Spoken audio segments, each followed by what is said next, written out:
Hey, this is Dan. Just checking out.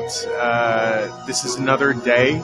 It's another edition of Daily Thoughts with your host, me. I'm Dan Victor for Dan Victor Does. I wanted to get this day going, get a little bit more light on the situation because uh, we need to see things clearly.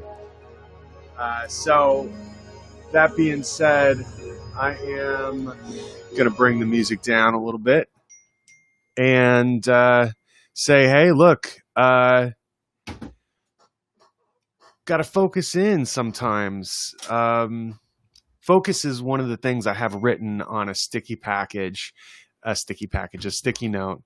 And it is something that, man, I'm really getting the situations going on. People are texting me left and right. So how do you focus when you have so much going on? Um, well, I'm not exactly sure where to start with that because one is, clearing off your plate. When you have too much going on, one of the best things to do is do nothing. Doing nothing is actually a very great approach to how you can, um, step away. One trick I do, especially when you're dealing with people, is stepping away from a conversation. Have you ever been in a conversation and you aren't getting anywhere, and you kind of want to hit a reset, and sometimes resetting and having another opportunity, another chance. And some people say, hey, could you have a second chance? Could you have another chance to get things right? And you can. One of the things that you can do is step away from a conversation. And if you're having a hard time finding an appropriate way to step away without offending someone, say that you have to use the bathroom. And even if you don't, but even if you do, you get a chance to step away, get a fresh perspective. And have you ever noticed that when you go to the bathroom, if you really have to, and you're usually, well, I know that I hold it a little bit. And if I'm really engaged, I'm like, I'm sorry, I really have to step away. I need to, take care of my business. It is something that every single person in the world can relate to, and is a necessity. Unfortunately, we don't really think about it too much, or we kind of put it to the side and say it's disgusting, but it is a bodily need, just as drinking water, just as eating. It's just part of the deal of being alive. So it takes less offense to somebody if you do that to stop a conversation, than rather to say, well, I'm going to step outside for a smoke, or something that's obvious that you need to get away from them. And you want to take away the idea that you are stepping away because of them, and more about, gathering your thoughts, because that's really what it is. It has nothing to do with them, but you want to represent yourself accurately. You want to be able to listen to what they're saying. And, it's it's a way to, because just saying words sometimes, and I feel like for me, saying a pause. Now, Barack Obama was actually a really great example of this, because he would wait on syllables. He would pause before completing a sentence. And the reason why he would do that, there's actually a very strategic uh, purpose for that. Because when you keep somebody in anticipation for completing a thought, you're going to listen more clearly to what somebody's saying. If it's just a constant ramble of words going bop da da da da da da da da, there's no breath. There's no breath. There's no room to consider. See what I'm doing right there? Because there is a pause, there's more attention drawn to it. In music, that break allows dynamics. And a conversation is dynamic. It's not just one person rattling off a bunch of facts.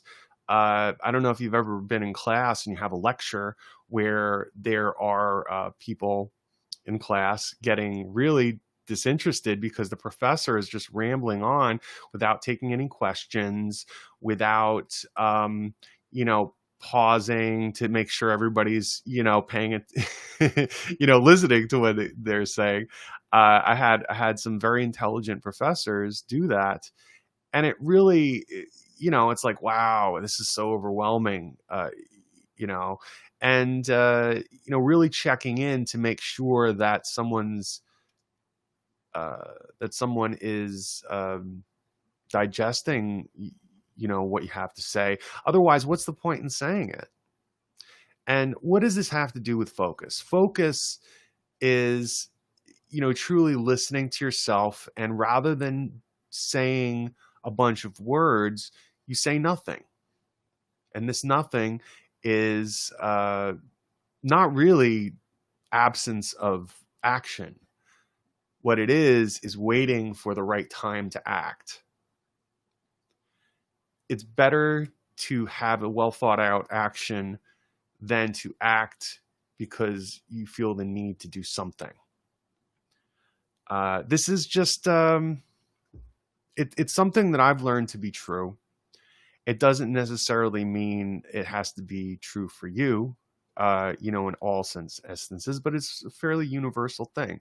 I think the Barack Obama example is really great because he's sort of known for that pausing and that rich tone. Plus, he has a very captivating voice that sort of gives an air of wisdom, of distinction, of charisma. And how do people have charisma? People have charisma because they're not speaking just about what they believe. They're speaking on the things that they, understand, things that they've understood about other people, things that they're unsure of but inquisitive about, things that you're always interested in learning more. It's not a resume, we're not a resume of facts and to present ourselves. I think there's a misconception of the way we present ourselves, as if this is the prescribed notion, or this is how other people have done it in the past, or this is how your folks have established themselves. I think there's all of these rules that we're given, but as you go through life, you find out that these rules are not, they're they're just a guideline for you to customize your own experience. It's just a jumping point. So think about mistakes. I was just talking with my friend earlier this morning about how mistakes are not bad. They're actually necessary to learn. And in order to learn, you need to have experiences to the contrary of what is successful.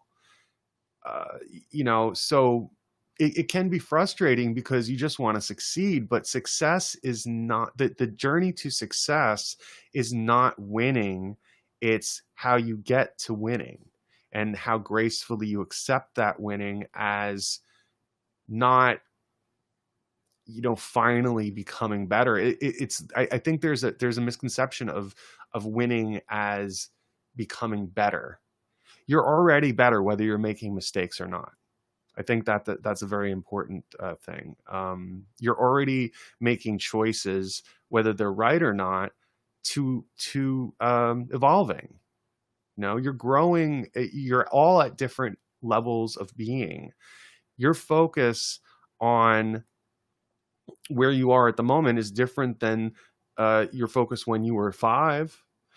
There's an idea that I think parents sometimes forget because they're busy raising you, that they're like, okay, why don't you just grow up and be responsible and all those things. And I think that's really not the best thing to say, because it gives an unrealistic expectation that you should be somewhere other than you are, and you're right where you need to be. When you're 5, you're going to relate to things as a 5-year-old. When you're an adult, you're going to relate to things that you're going through at 34 or 42 or 56. And in some way, we're all children, and we're all an old person, an old soul, so to speak. And we're all somewhere stuck in the middle because those are different aspects of our personality that all need equal nurturing. Um, I think the idea is that when you're 5, you can't expect yourself to be other than who you are at 5. When you're 17, you can't expect yourself to be, completely independent. Uh, Having a realistic view of yourself and what you can expect will let you off the hook, you know? So sometimes doing nothing can help you find where you need to be putting your attention. So, as you go through today, maybe you can find out where you need to be putting your attention and just stopping and then write it out. I think we get out trying in our head to figure things out in our head without seeing it, without writing it, without recording it. Here's another thing: record yourself. Maybe you want to do this what I'm doing live. Record yourself live, and and then listen back, or do it privately on your phone, or maybe just record an audio recording. I have a great app. There's a number of them, but I think if you can do that and then listen back, you can get an accurate view of what you sound like, of what good qualities you have. I think there's a fear that what you're hearing is, oh my God, I can't believe somebody says this. And I think there's a common thing. People don't like the sound of their own voice because the way you sound in your head is different than the way you come across. That's where I'm actually wearing the headphones so I can hear what I sound like as it sounds to you. But here, I'm going to leave you with this thought.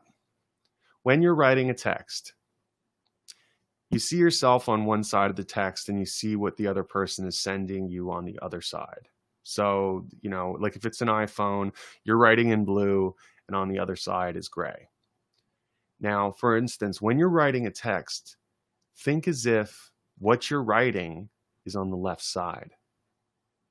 I had this insight, and I think it's a good way to be able to see how another person is receiving what you write. So imagine if you're being written to what's on the left side. If you're receiving what somebody else has sent you on the left side of your screen versus what you send on the right side of your screen. And maybe you can get an idea of like what, how you come across, and that can help you in clarifying what it is that you actually want to say. And, cut the fat, trim it down, and then understand this is the essence of who I am. So today, let's all gain focus and come to a better understanding of who we are and love ourselves. Anyhow, every day I'm coming to you somewhere between the 12 o'clock hour. I was trying to make 12 p.m., but it was a little hard. Made about 12:30, and just going to talk to 5, 10, try to stick to 5 or 10 minutes and give you some gems. Again, you can check me out at danvictordoes.com. This is Daily Thoughts, and I'm going to be coming to you every day. So look for me, and hopefully your day will be as good as mine. Take care, folks.